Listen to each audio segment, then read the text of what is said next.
What do men really feel about sex and about themselves? How do men stop themselves from feeling pleasure?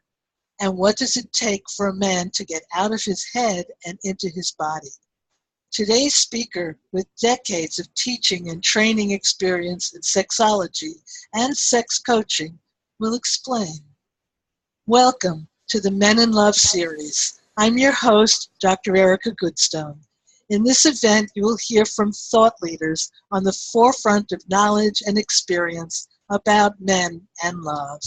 And today I'm delighted to be speaking with Dr. Patti Britton.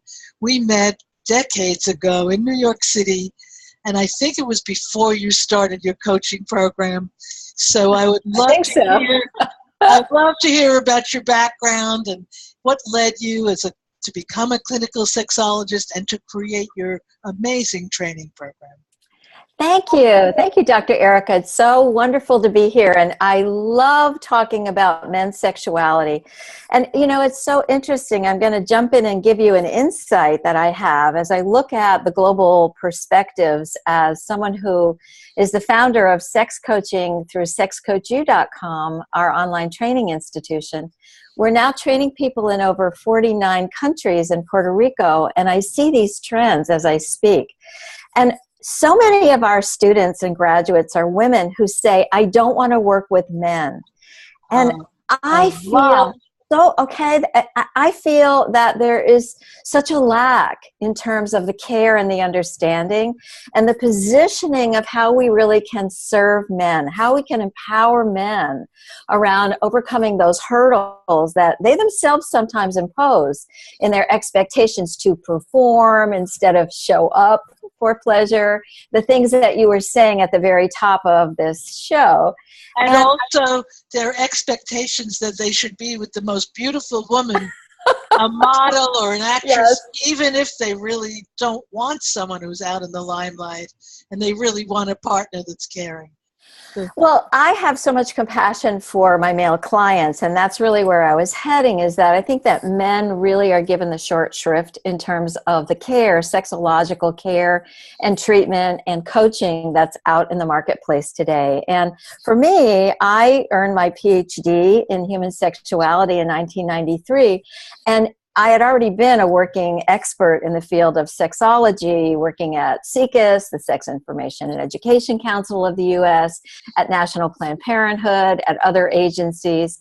And I had also been trained in sex therapy and sexuality education models. And for me, thinking about working with real human beings, one-on-one in that dynamic of the therapy or treatment room, it just seemed to me that sex therapy in the training that I received at the Institute for Advanced Study of Human Sexuality and elsewhere didn't really fit. And so for me, I love the marriage of sexology, which is understanding what people do sexually and how they think and feel about it, with coaching as a modality. And so I founded sex coaching to really marry the two and allow men and women and anyone who needs that kind of support to work through their obstacles, to look at where they are right now and move toward their stated goals, toward the future. And pleasure and empowerment really are the two focal points. And right. I think that men don't have so much permission to experience their own fulfillment and their own pleasure. There's so much kind of locked into, am I doing a good job? I mean, we're from New York. So I remember Ed Koch, the mayor, he used to have this phrase, he'd say, how am I doing? And that's what men do. They say, how am I doing? Am I doing a good job? They have two sides. They say, how am I doing? Or they don't care at all. That's true. Just me. That's true. Total selfishness. They're being selfish in the negative way, because I actually promote being selfish. Right. I think that there is a curative aspect to being selfish, and I see that with men in particular. If they're not understanding that they need to receive pleasure from the pleasure they are giving to a partner or to themselves, then they're really not going to have successful sex, right? Right, and they also don't think of the touch part as part of the sexuality.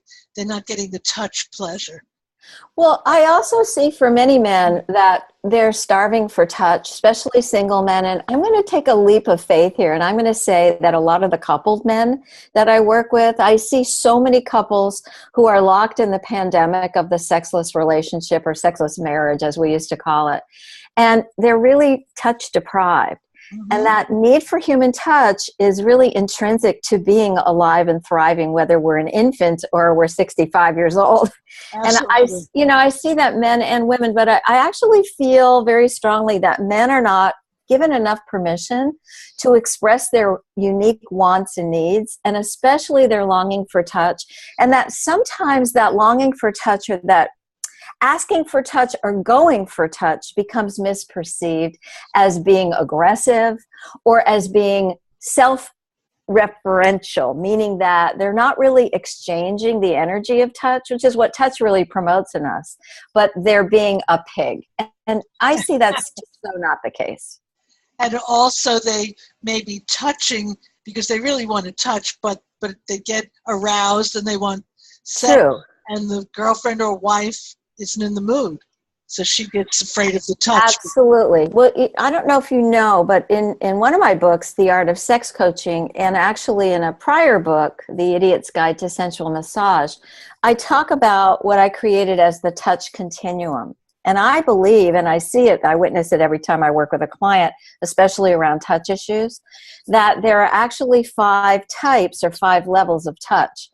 And it begins with healing touch, and it then moves to a different escalation of touch, ending at sexual touch. And in between are these real gray zones that become very treacherous territory for partners, because when we touch someone, we actually are sending a message. We're sending a touch intention message. Sometimes that message is, I love you, or I just want a hug, I need nurturance. But sometimes it's, I really want to get in bed with you and get off. And which is fine, they're all fine. But I think we're so compromised as humans about our ability and our comfort in talking about sex, that touch related to sex, especially when we're touching sexual body parts, or we're evoking erotic energy or sexual energy of arousal, then we really can get in very muddied waters, and the communication isn't clean or clear. And that's why what happens is what you said. You know, let's say she's a lawyer and he's a house husband, for want of a better metaphor, and he's doing the dishes, and he's standing at the sink, and she comes home from her legal office, very intense day, and she goes and she grabs his butt, and he says, no, not now. Can't you see I'm doing the dishes? Or you can flip the gender roles. You know, I love flipping them. I know. So it's just, we're just so deprived of good ways of letting each other know what it is that not only do we want, but what it is that we need. And I think that men and women actually are more similar than they're dissimilar. Don't you agree? I agree. And there's too many differences being put upon us. Yes. Aside from the brains, that's a whole other controversial story. So tell us what your sex coaching system is like and how does it work? Well, it's very much a collaborative journey with a client, and sometimes that journey takes a long time. I've worked with people over years, and usually it's very brief. It's very much like narrative therapy in a way, where we're talk only, and in the work that I do, it's talk only, and neck up. And it also involves looking at the goals of a client, moving them past what I call the roadblocks. And I have many techniques and many systems that I use that I've created and that I train professionals about how they can implement those around the world. But I feel very strongly that the base and the foundation for our work is really allowing a person to know, who are you truly? Who are you authentically as a sexual being? We are born sexual. We go to our death sexual. It's not a phase of life. It's essential and intrinsic to who we are as humans. And I love to be able to help my clients peel off the layers of the crust, so to speak, that block them from thriving, that block them from expressing who they truly are, whatever their issues are. You know, it could be for men erectile dysfunction or erectile difficulties, as I prefer to call it, because sex coaching and clinical sexology as well, sex coaching be a derivative of that, is really a depathologizing, sex-positive, empowerment-based model. We like to look at the full human and our potential as humans, as sexual humans.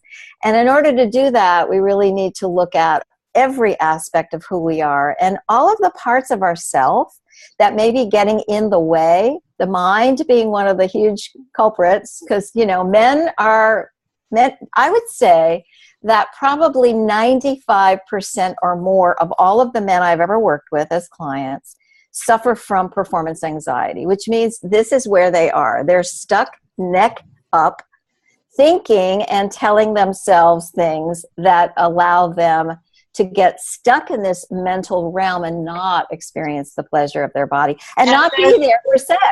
And there's a man that I interviewed on my radio show who talked about having the best sex of his life after he had a prostatectomy and was completely impotent.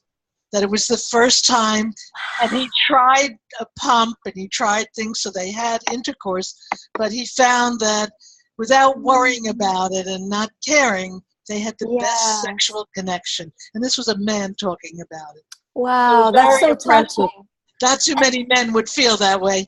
But no, they would feel a loss and probably anxiety about not being able to, that P word, perform, because that's what gets men in trouble.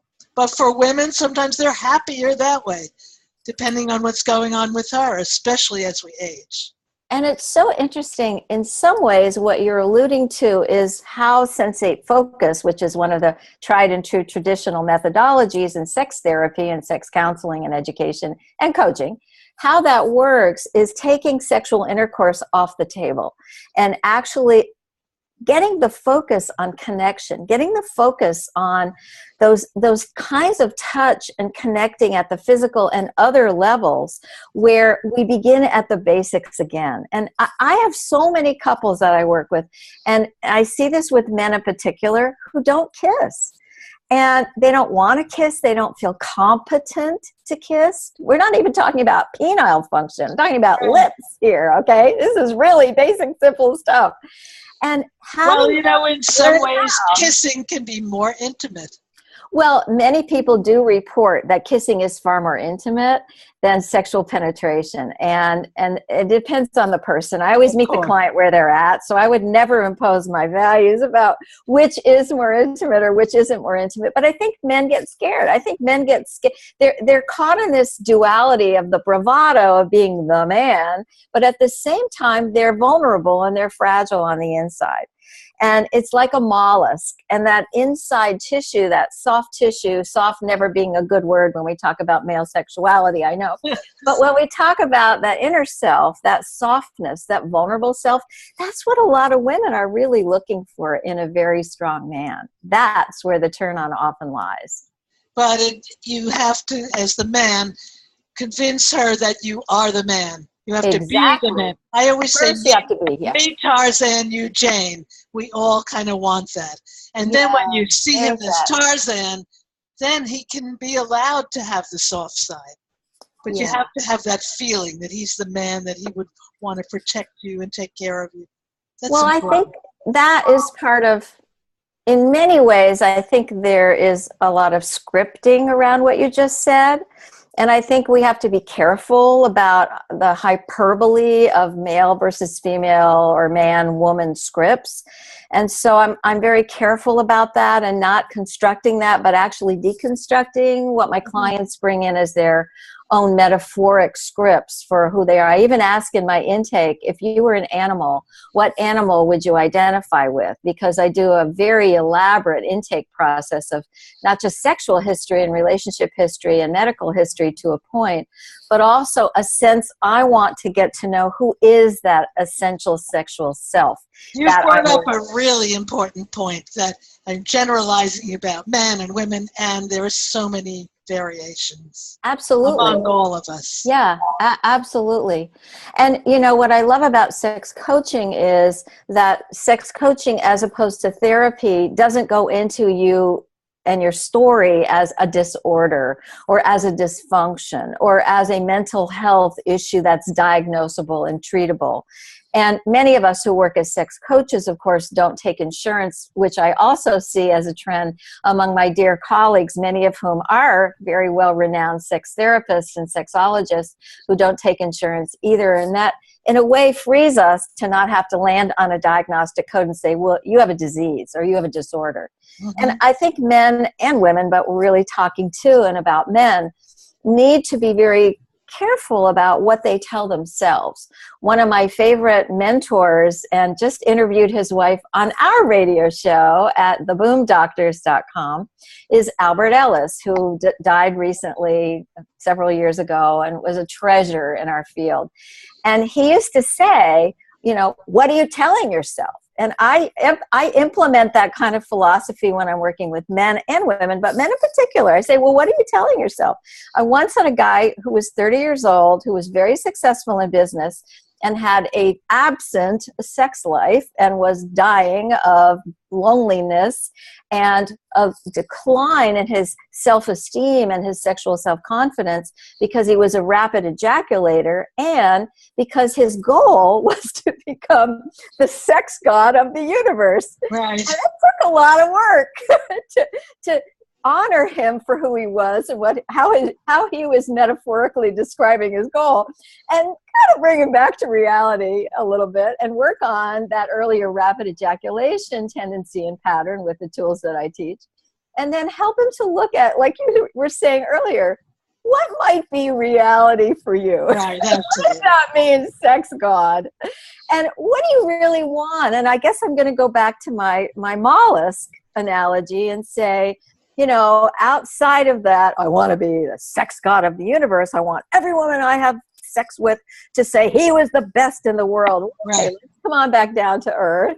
And let's talk about what is really going to nurture and nourish and feed you. Where's that need coming from? What's really going on? And how can we help you be all that you can be and have a great experience? And do you want a relationship? Because I think that for some men, sex equals relationship, and we have to help pull that apart as well and say sex for sex sake is fine if that's what you're going for. If you want a relationship, wow, now we're in a new landscape, right? It's a whole different ballgame. Right.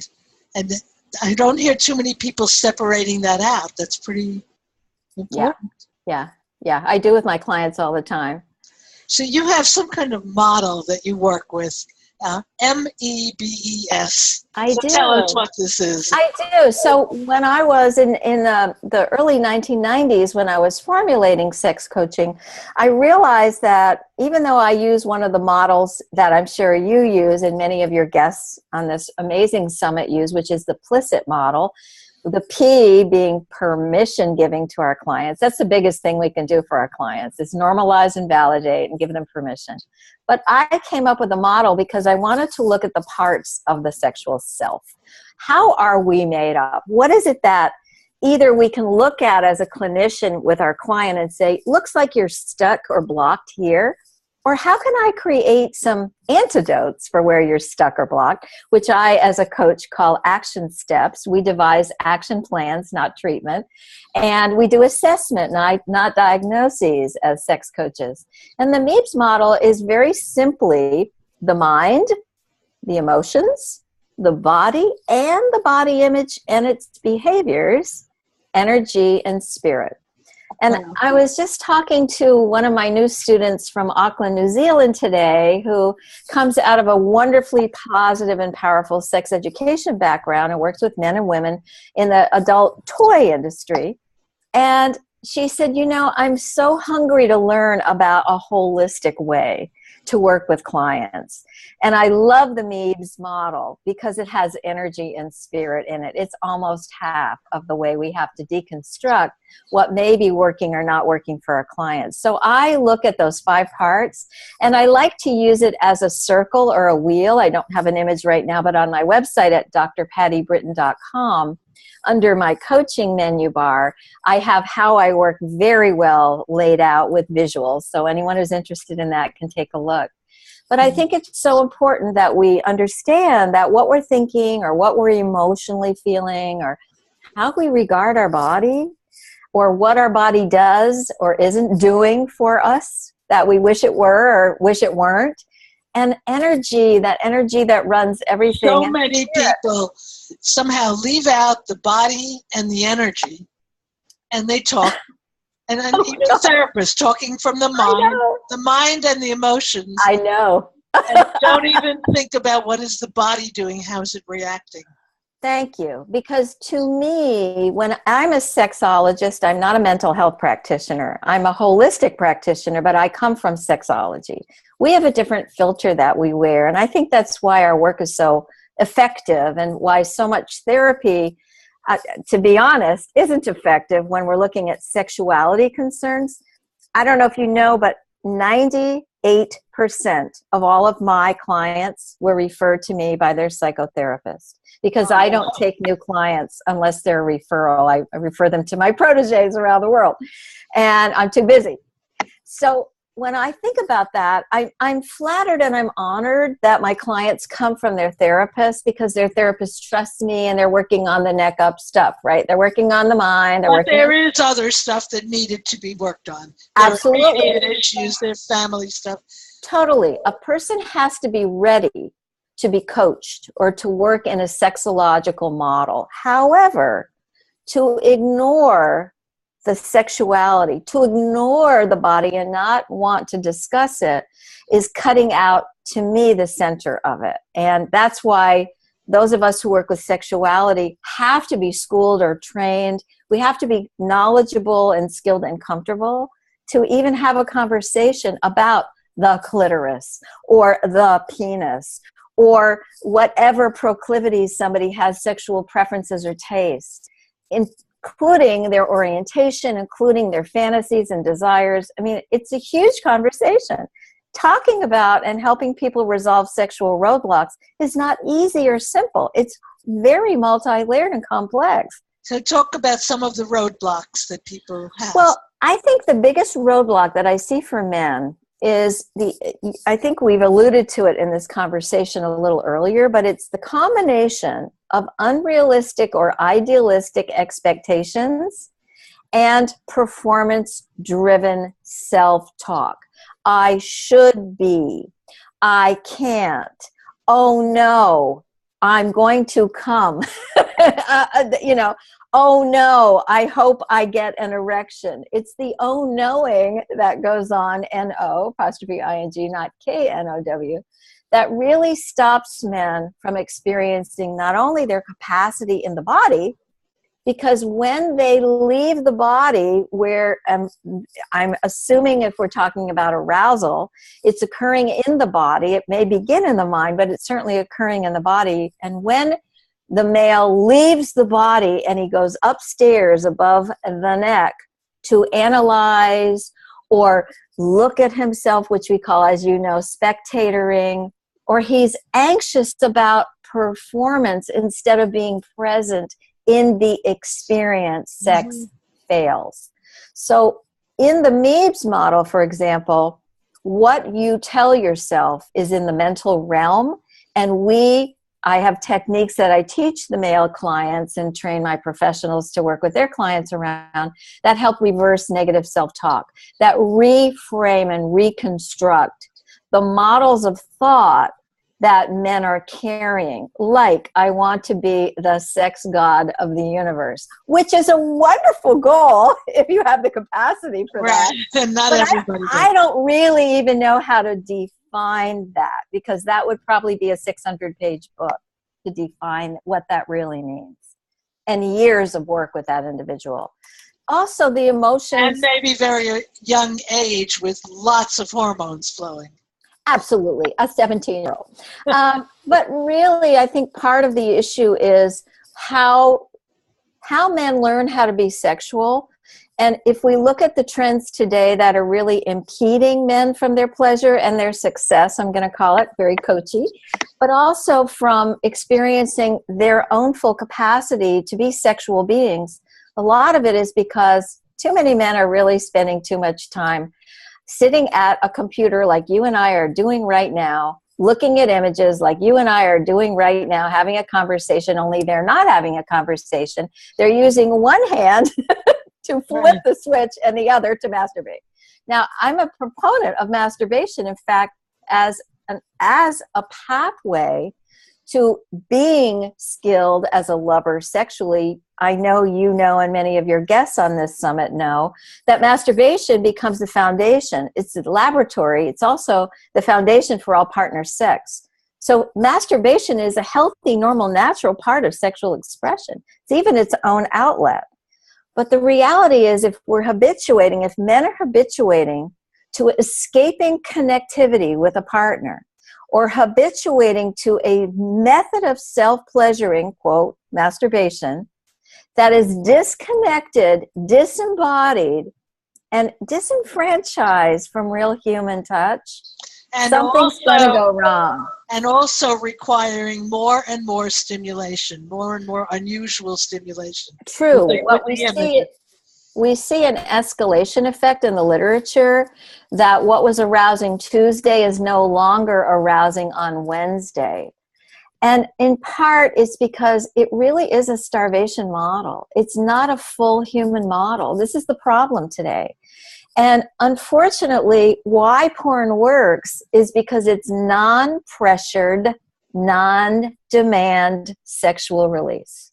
Mm-hmm. And it's a stress management mechanism for so many men. And it's an alternative to having to show up and be present with a partner.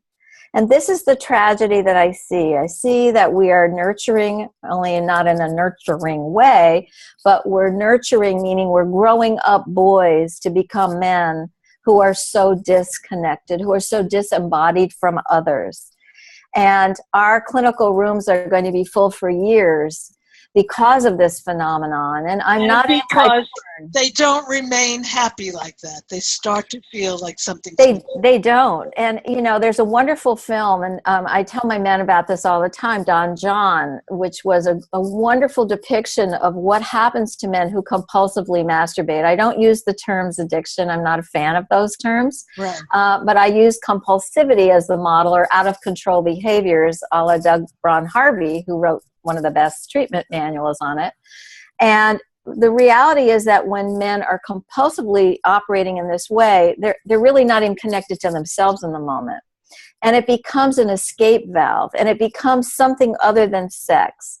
And it's hard for them to come back. And in that movie, Don John, it's such a beautiful illustration of how powerful the lure is of leaving the bedroom with a fully human being next to him,